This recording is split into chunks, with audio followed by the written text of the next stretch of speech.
Hello, how's everyone doing today? I hope that you're all doing well, having a great day, and get into it.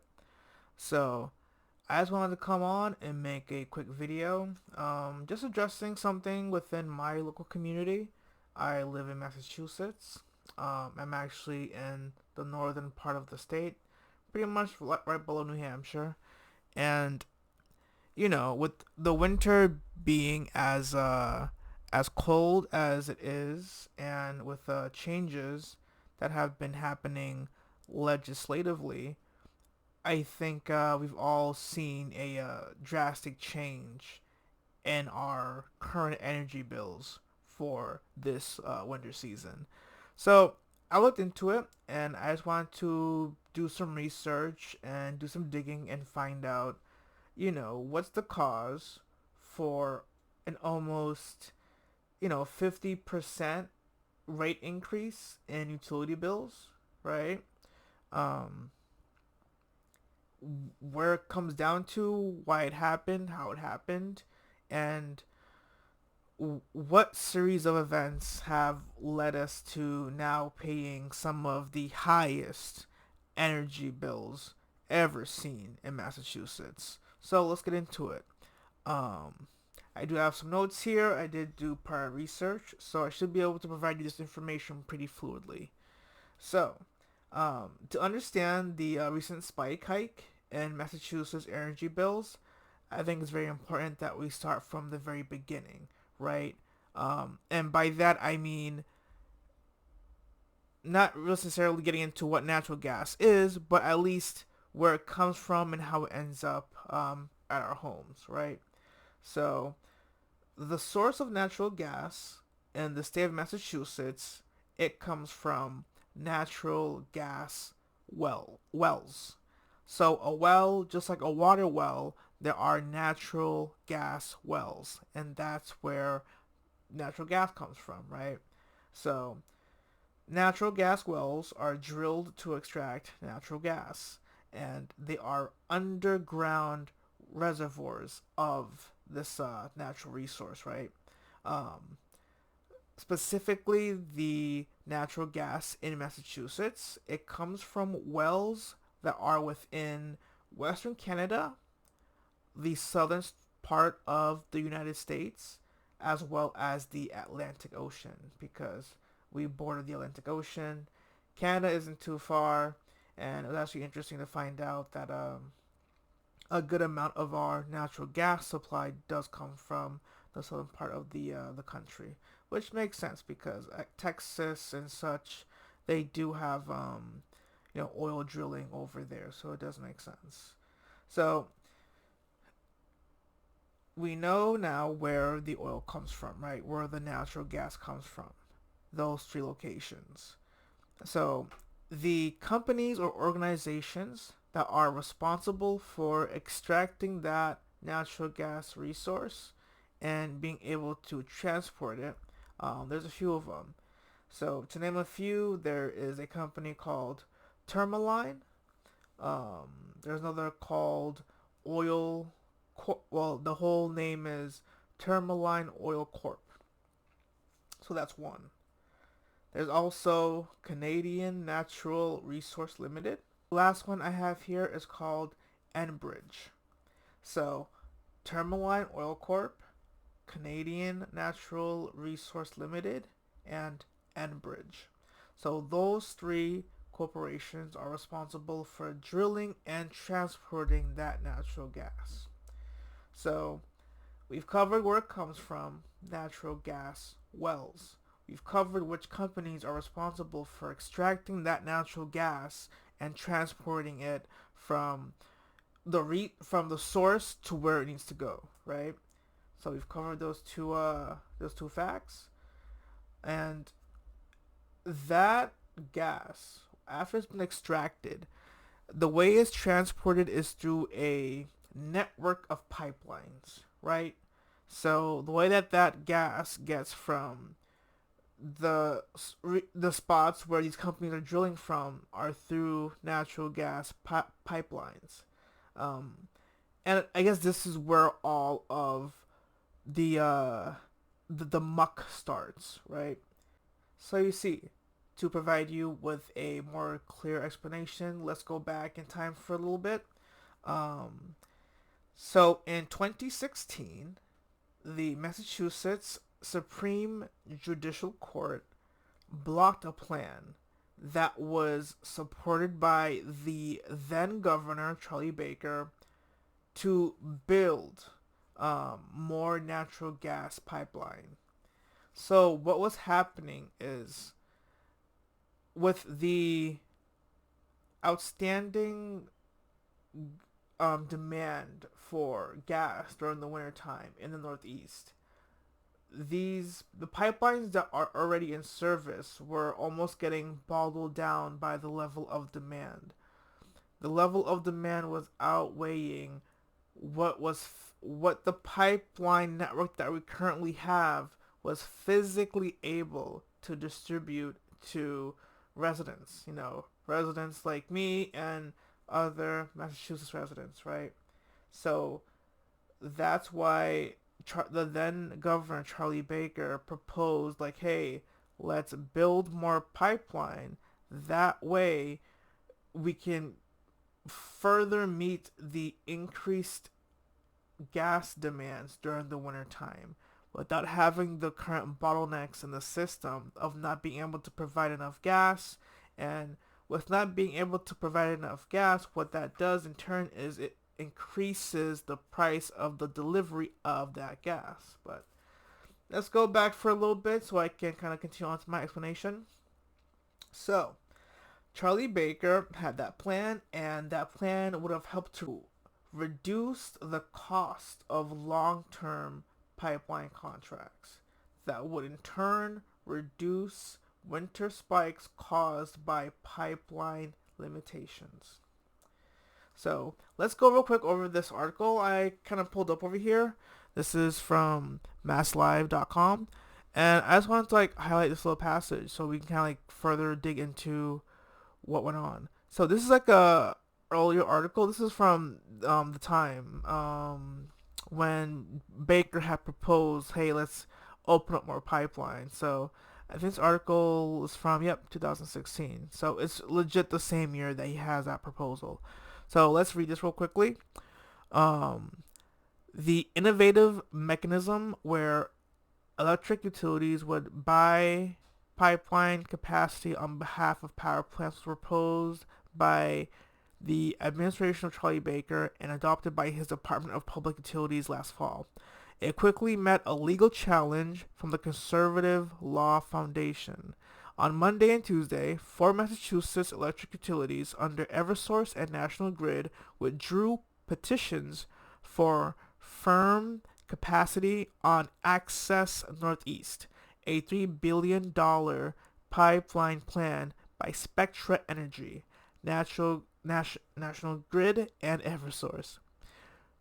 In 2015, the utilities NSTAR, Western Massachusetts Electrical, Massachusetts Electrical, and Nantucket Electric petitioned the Department of Public Utilities for 20-year contracts with Access Northeast. The withdrawal comes days after Attorney General Maura Healey asked the department to withdraw petitions. The High Court ruling that vacated the so-called pipeline tax now raises questions about the future of Access Northeast. Last week, pipeline partners expressed disappointment but said they are not ready to give up the idea of expanding natural gas capacity in the 6-state region. So this must have encapsulated all of Northeast. While the court's decision is certainly a setback, we will reevaluate our path forward and remain committed to working with the New England states to provide the infrastructure so urgently needed to ensure reliable and lower-cost electricity for customers, said Eversource spokeswoman Caroline Prateman. I think that's right, Prateman. So that is interesting. So we kind of learned that in 2016, he wanted to expand the pipelines. Charlie Baker wanted to go ahead and expand the pipelines. Yes, he did want to do it at a cost of increasing temporarily um, the the utility bills. So the cost of expanding the pipelines, some of it will have came from increasing the utility bills at the time. And, temporary or not, I guess that's to be debated. Usually when prices go up, they never come back down. So whether that would have been a temporary or permanent increase, who really knows? Because it wasn't implemented. Um, but at least you can see that at the time, Charlie Baker did notice and acknowledge that something needed to be done to be able to provide more natural gas to the residents of Massachusetts at a more cost-effective manner without having the bottlenecks in the wintertime like we do. Um, so that plan got blocked by the attorney general at the time, Mara Healey, um, due to pretty much environmental concerns. And there was a bill passed in Massachusetts in 1997, and it regulated the natural gas and the electric market. And they said that with Baker's proposed pipeline tax, that would go against that ruling, which regulates natural gas and electric companies. Um, so those are the two main reasons why it wasn't passed. The earlier article was talking about how I'm talking mainly about Massachusetts, but this project encapsulated New England as a whole to bring a series of pipelines to New England and to be able to provide throughout all of the New England states more natural gas capacity. The long range consequences of taking the wrong path now could lead to millions of dollars in added energy costs for consumers, missing mandated greenhouse gas emission reductions, and a business climate weaker business climate. Um, so here we see an article from the Hartford Current or Courant, and pretty much saying how the stalled pipeline deal now is increasing everyone in New England because now cost of everyone's gas will be increasing because the population of our states are only growing, correct? So, well, maybe besides Massachusetts, because I think last year Massachusetts had more people moving out than moving in. But besides the point, population is increasing just overall in general. So when this was proposed in 2016, we had some forward thinking. Like Charlie Baker was forward thinking, and he saw the writing on the wall. Let's take a short term increase, and hopefully that would trickle down to reduction in gas bills in the long term, right? Because he'd be able to, not he specifically, but the company that are responsible for providing the natural gas would have more access to ways of getting that to us, right? Um, so fast forward to 2020. So our current governor, which is Mara Healey, um, which was the then Attorney General in 2020, promoted she prompted the state to phase out natural gas. So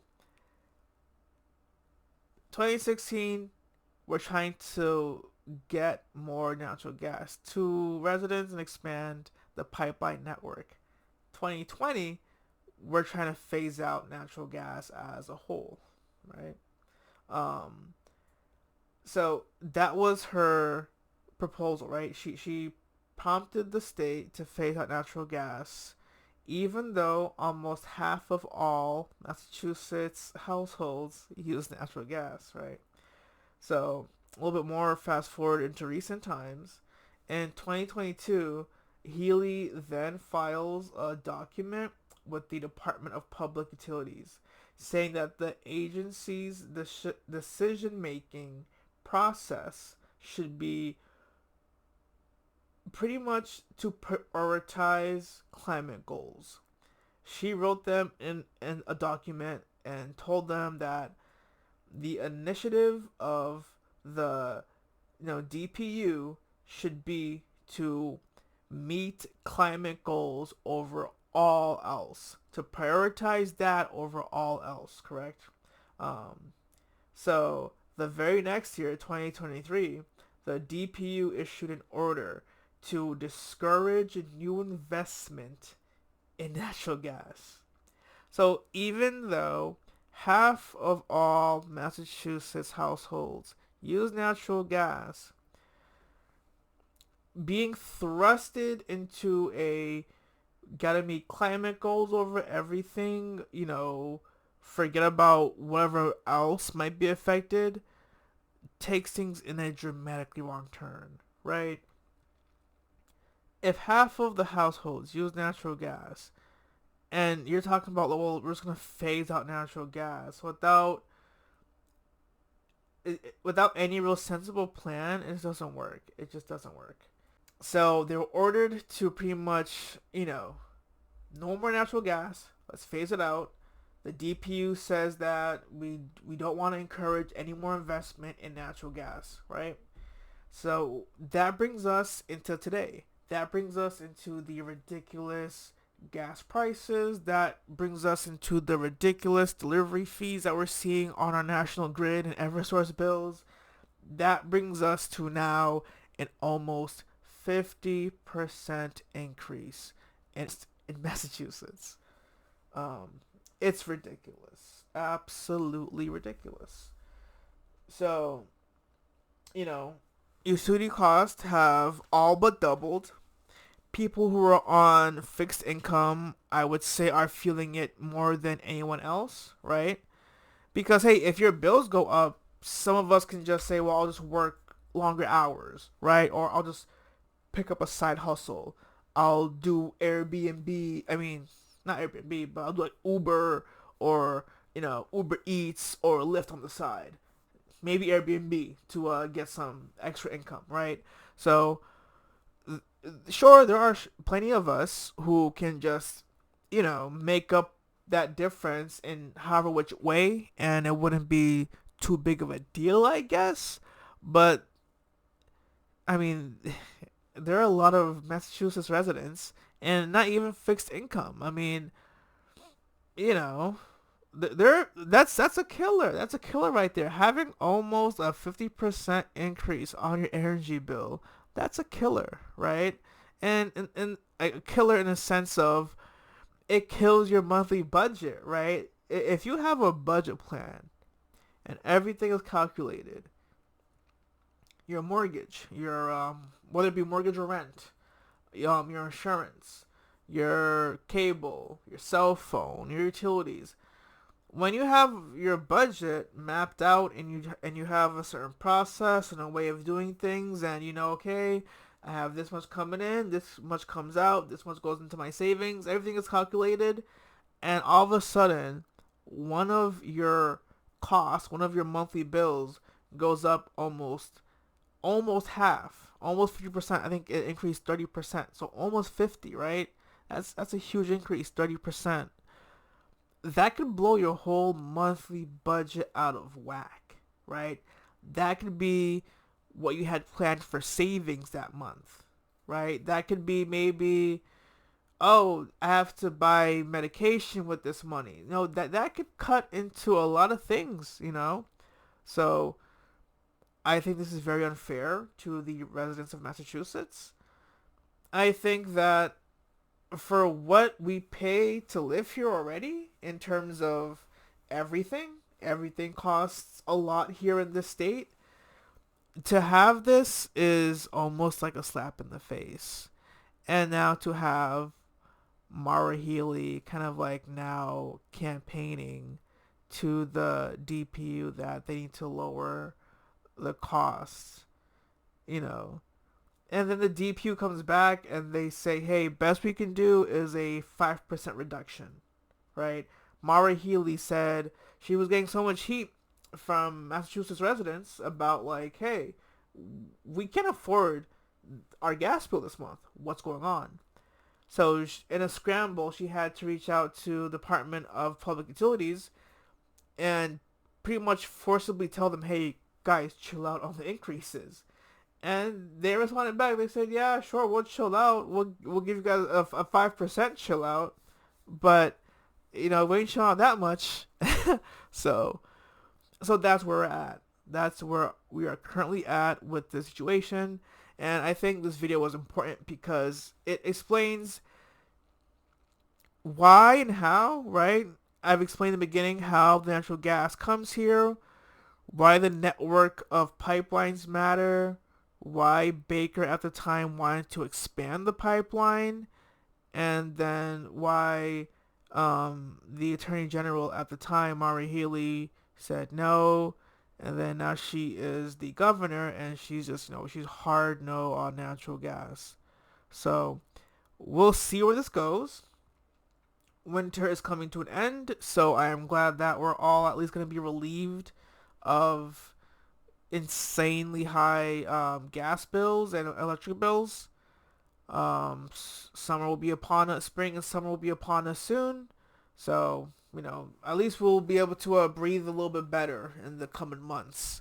And we'll see what happens. And, I'll try to keep an eye on this. I'll try to keep an eye on what will follow through if the lawmakers eventually get back and, pass new legislation now opening up pipelines or something, because now they've seen the implementation of what they've done, kind of closing everything off and having, a ton of people be upset. So thank you guys for watching the video. I think it was important to get this word out there.